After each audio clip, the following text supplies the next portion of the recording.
How old were you when you found out that your father was alive? I wasn't sure. My mother told me when I was 25 years old, my mother told me on Mother's Day that my father might be alive, that she had exaggerated when she said that he had passed away before I was born. And your reaction was? I was confused about it. I was angry. I mean, how could she lie to me like that all those years? I mean, it was a completely fabricated, amazing drama that she had told me in terms of how he had been in perfect health. He was an RAF pilot. He had a physical in the morning and he was in perfect health.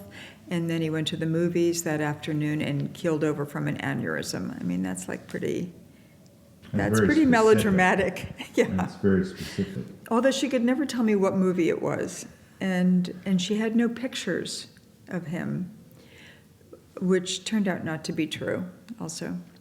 A picture emerged after she passed away that she had kept all those years. But anyway, when she told me that he had possibly not passed away, that he could still be alive, I was so shocked. And it was Mother's Day, which was a well-chosen timing. Was anybody else around? No, it was just the two of us up on the roof of her apartment building. And did other family members know that he was still around? Only one person knew. She hadn't told anybody. She had told the same story to everybody for the past 25 years, except for the man that she had married. She had told him the truth. And when they were getting divorced at that time, he felt that I should know. And so he kind of threatened her that if she didn't tell me that he would.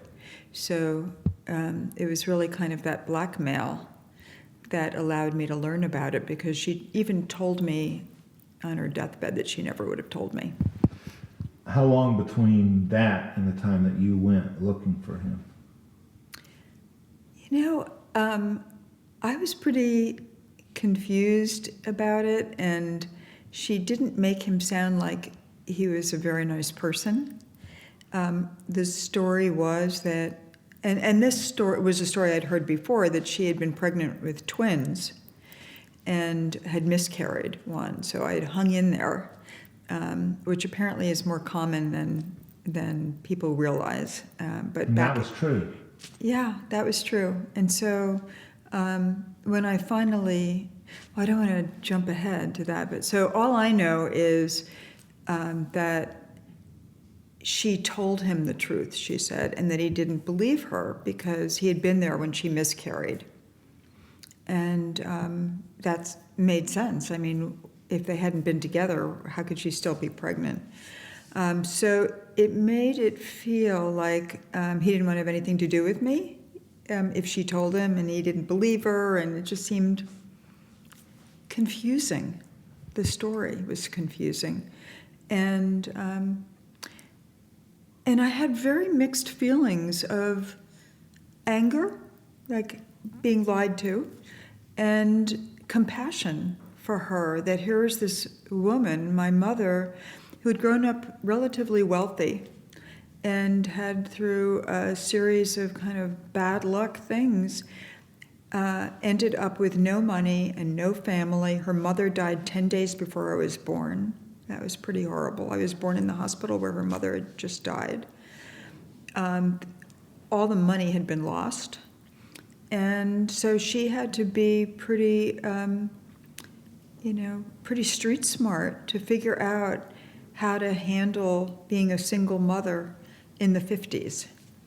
And that was a real challenge. And so there was an aspect of it that I really admired. I mean, I thought, wow,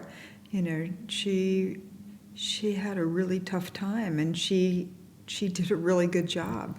She was very creative as a mother in terms of figuring out how to get me scholarships for lessons, and how to get me into the right school. And even though the neighborhood that I lived in didn't quite work for that school, she talked them into it. And she was pretty smart and very literary, very She was kind of like a steel magnolia in a way, because she grew up in the South. Where?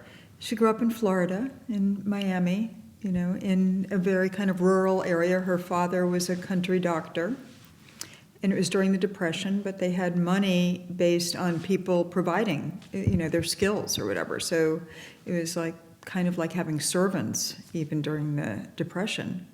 So then, you know, she had to figure out how to raise a child by herself, and her dreams of being an actress were not going to work with this situation. You know, she tried. She worked as a waitress for a while and did auditions, but really it wasn't, you know, very practical.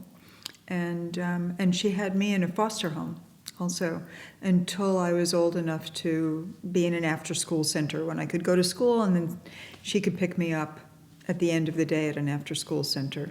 So you stayed at the foster? Did she ever see you in the foster? Every Saturday, Yeah. like clockwork. Yeah, I was living in a foster home in Long Island, and she would take the Long Island Railroad out every Saturday, and I remember the routine so vividly. We would, you know, pick her up at the train station, and we would go back to the house, and then we would both walk to this little drugstore that was probably half a mile away, and we would have a pretzel and a malted, and then walk back. And there was only one Saturday when she didn't come, and I was told she had a cold, but she'd actually been hit by a taxi and was in the hospital. Wow. So she was there, and she told me a funny story about this, that as a kid I was like so excited to see her, but also so excited when she left. I would be like, yay, when she came, and bye, when it was time for her to go. And she said at one point she was feeling very depressed about like how easy I accepted her leaving me on Saturday afternoon. And she said the next Saturday I threw an amazing temper tantrum where I was just weeping when she left, as if I had somehow picked this up. And so she never wanted that to happen again, and it didn't.